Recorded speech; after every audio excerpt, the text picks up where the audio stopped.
ஊர்ல எல்லாம் சொல்லுவாங்க. அமாவாசை, பௌர்ணமி அப்படின்னா கடல் ஒண்ணு மேல வரும், இல்லாட்டி உள்ள போகும் அப்படிம்பாங்க. இது எல்லாமே இயற்கையோடு தொடர்புடையது. இதுக்கு நிறைய இயற்கையை பத்தி நம்ம பேசணும். இப்ப நமக்கு நேரம் இல்ல. அதனால நான் அத சுருக்கமா உங்களுக்கு சொல்றேன். அது இயற்கையோடு தொடர்புடையது.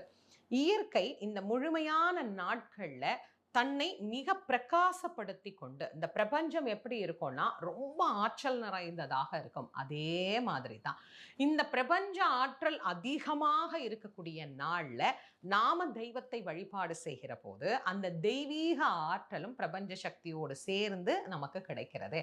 அப்ப நம்முடைய வழிபாடுகள் 100% பூர்த்தி பெற்றதாக அமைகிறது. அதனால்தான் பௌர்ணமி அன்னைக்கு நாம் செய்யக்கூடிய இறை வழிபாட்டுக்கு அவ்வளவு வலிமையும் அவ்வளவு சக்தியும் உண்டு அப்படின்னு பெரியவங்க இந்த நாளை ஒரு நல்ல வழிபாட்டுக்குரிய நாளாக நமக்கு தேர்ந்தெடுத்து கொடுத்துருக்குறாங்க. இப்ப நீங்க பௌர்ணமி அன்னைக்கு ஏன் கடவுளை கும்பிடணும், எப்படி கும்பிடணும் அப்படின்னு பெரியவங்க